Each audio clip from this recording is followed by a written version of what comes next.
It was the United Nations of red flags. And like she decided on him at all costs. But at what cost? I was down, but I'm always gonna get back up. I'm a rage, but I know I'm gonna get that truck. Done losing, I'm about to get that win. DJ, time to get my spin. Cornrows and Tim, don't break our bend. Took a long time to get this in. Took a long time to get this in. Took so long, had to make a friend. When the love disappear, when the winds get...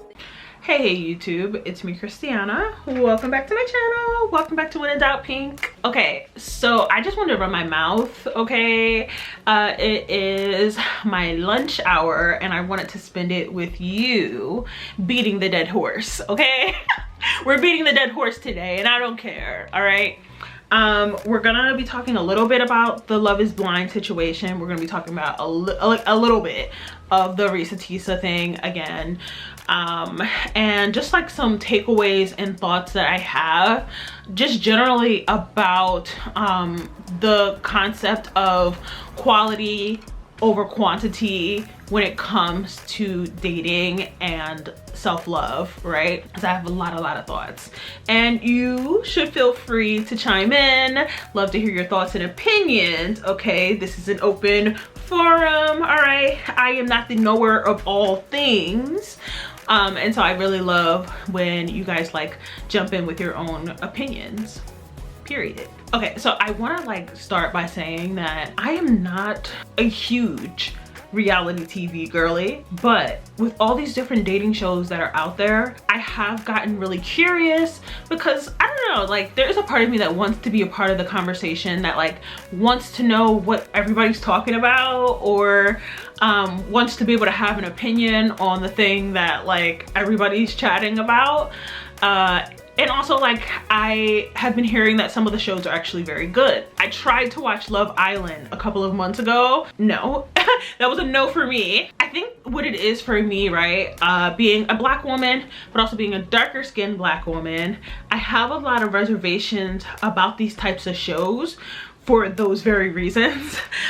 Is that I know that based off of my own experience navigating life, really, navigating my own childhood, like having crushes, I should say, and you guys probably already know, I am a suburban black girl, okay?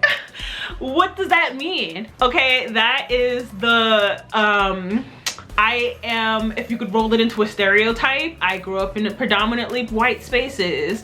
I am the girl who used to get called an Oreo. I am the girl that to this day still don't have that many black friends. I really don't.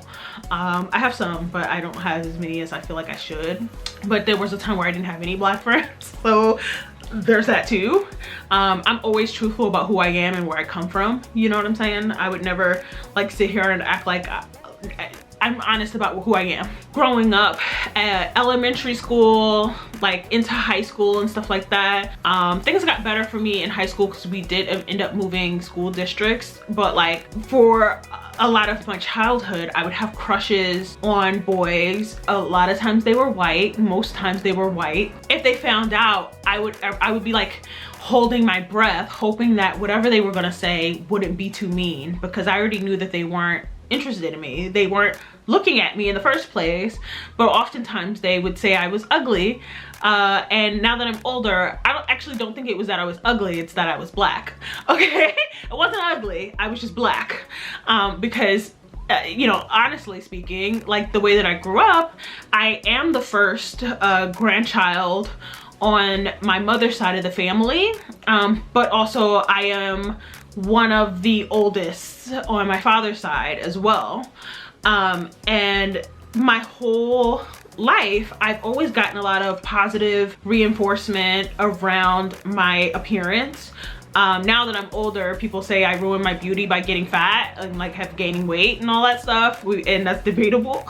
People say I'm ugly now because I've gotten fat, but anyway, people have always said that I was pretty or beautiful or whatever. But when I got to school, that was not the situation. And I remember that always being very confusing to me. And I wish that I had had some kind of big sister sibling, you know what I mean? Some type of woman figure that could have said, hey, actually, it's not that you're ugly, it's that you're black. maybe that would have still been hard to take as like a 6th grader or a 4th grader or, you know, 7th grade, 8th grade. Like it would have been hard to a hard pill to swallow.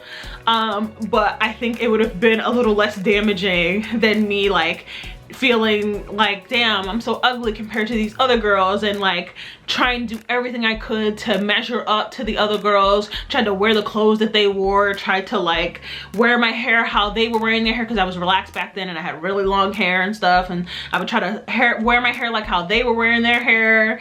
And I remember my mom being just really pissed off, even just in that sense, because she'd be like, why are you doing your hair like that, blah, blah, blah, blah.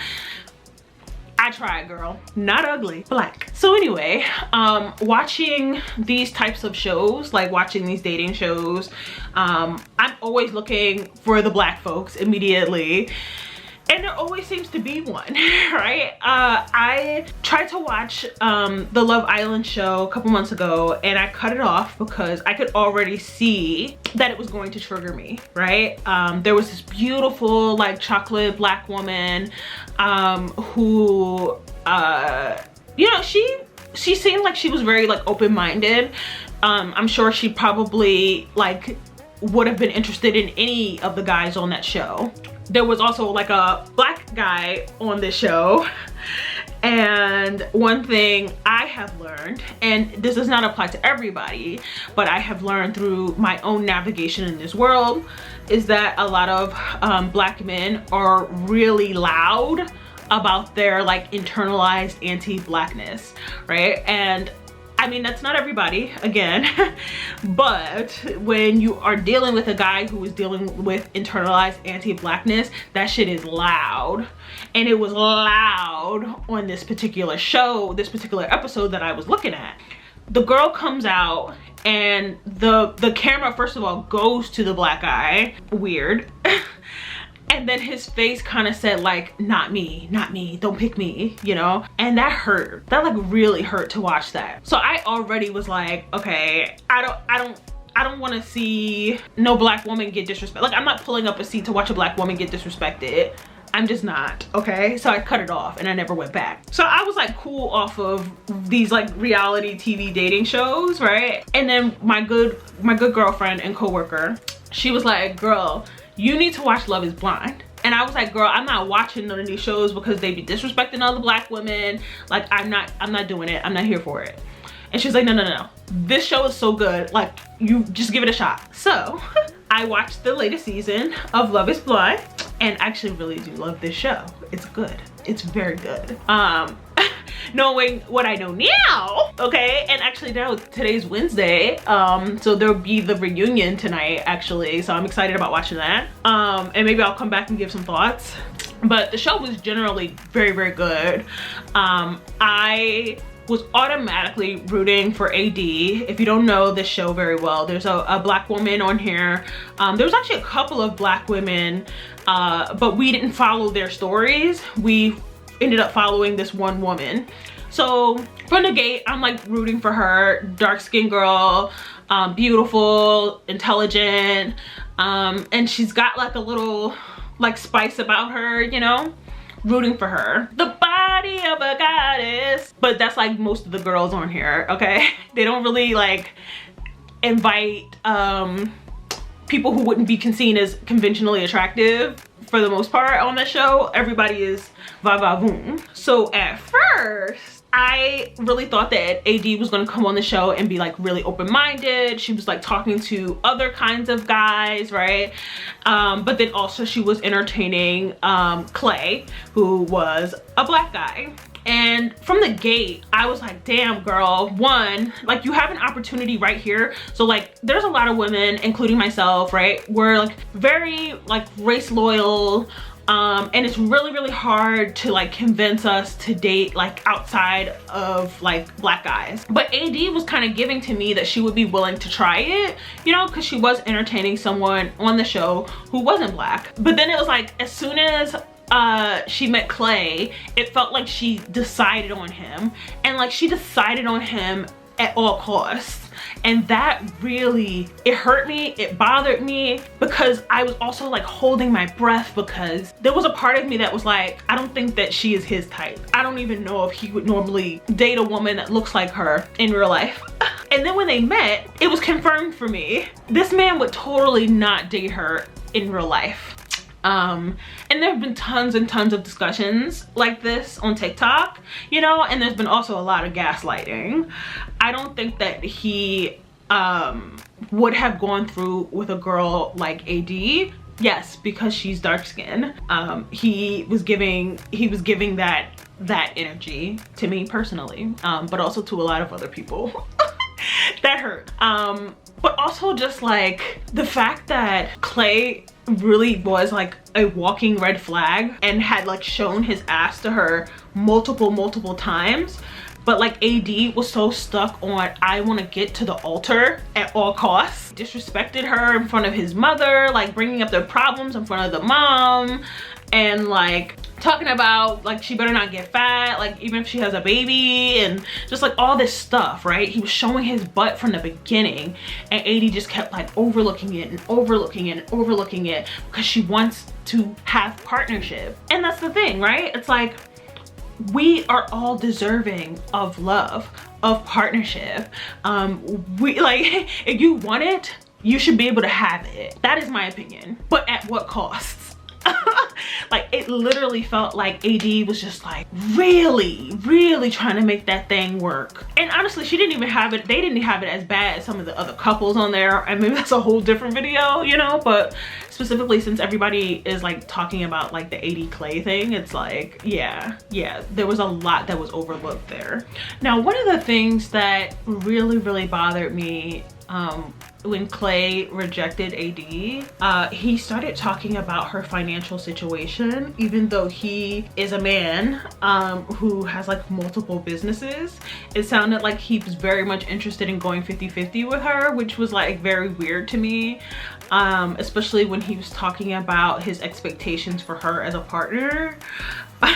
Very weird, the way that it sometimes feels like a lot of men folk think that women can literally do it all and should, while they're like barely pulling their weight, you know? Also felt like a really lame excuse, but fine. One unpopular opinion that I do have is that Clay's mother was also like an enabler. Clay's mother, I feel like, got way too much credit.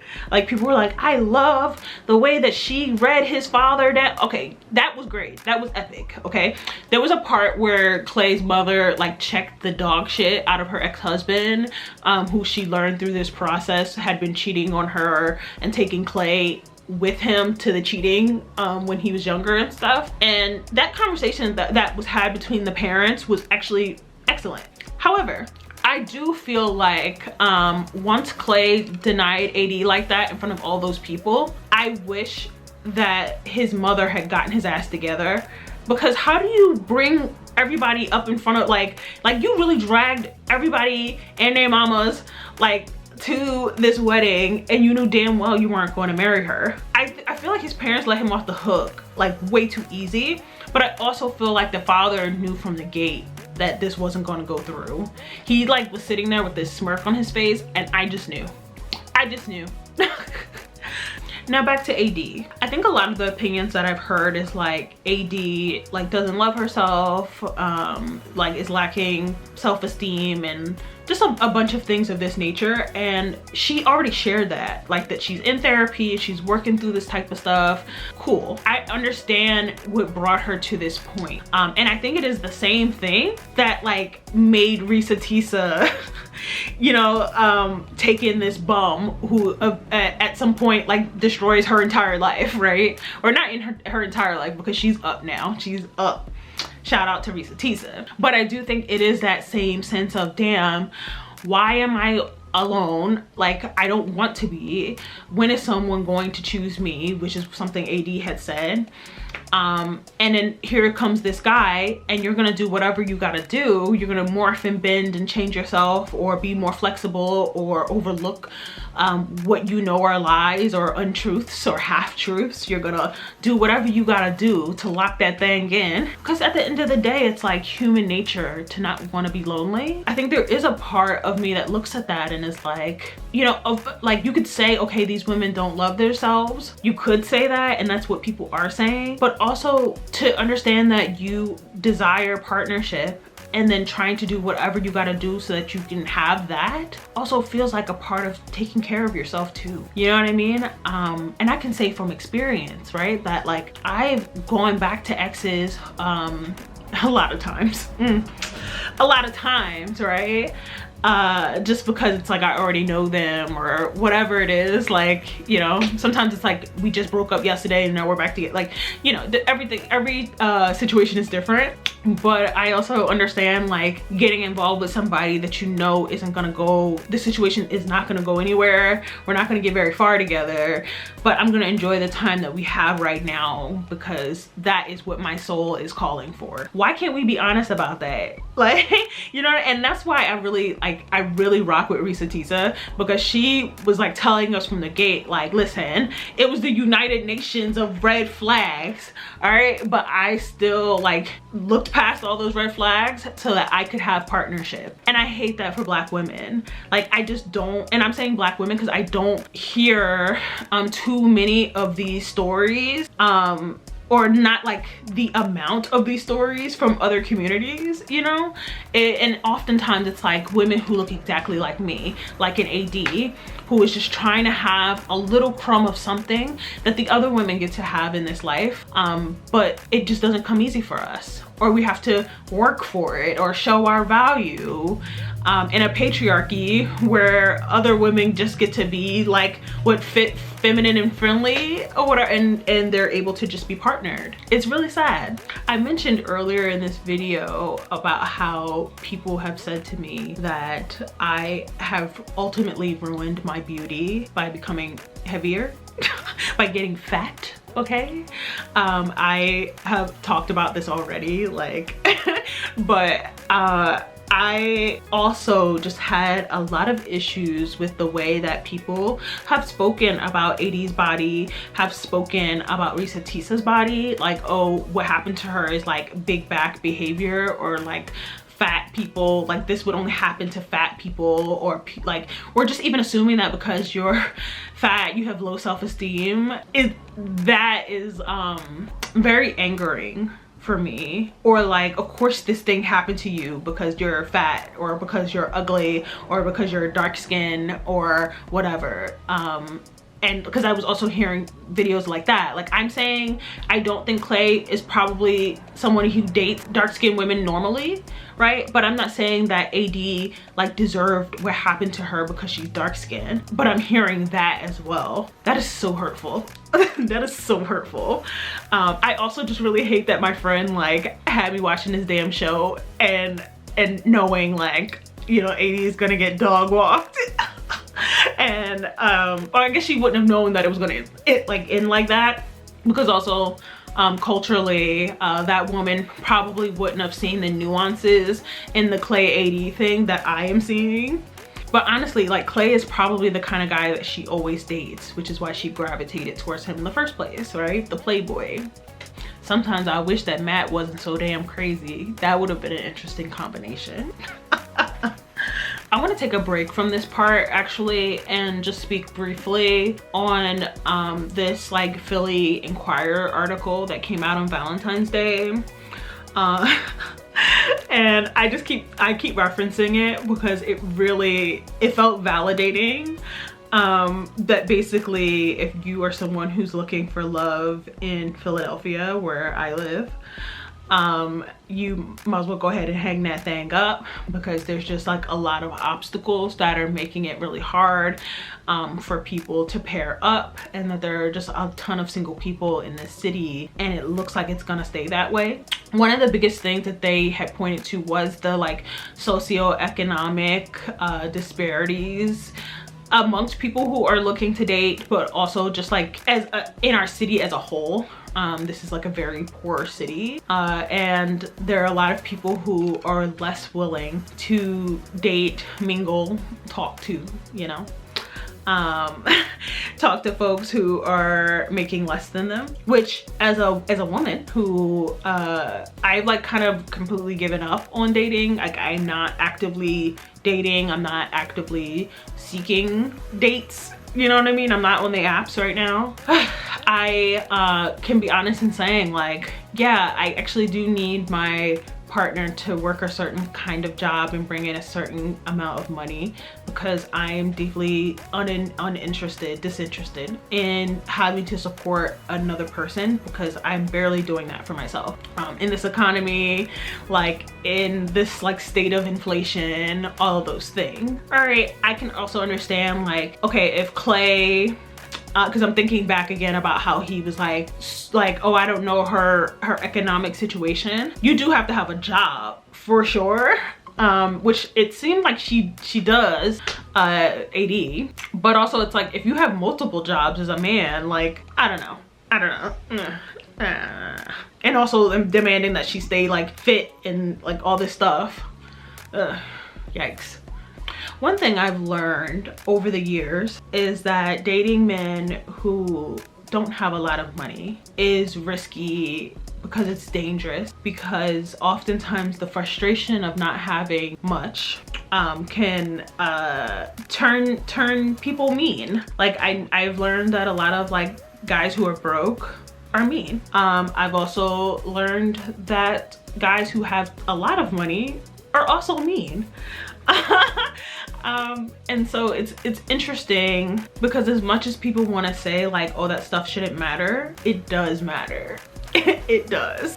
And now, after watching the Risa Tisa story, you gotta watch out for men who are broke pretending to be rich. It's getting bad. It's getting really, really bad. Anywho, I feel like I've gone on long enough. Let's chat about it. Did you watch the season? Did you watch any of the clips? Because I feel like the clips were everywhere.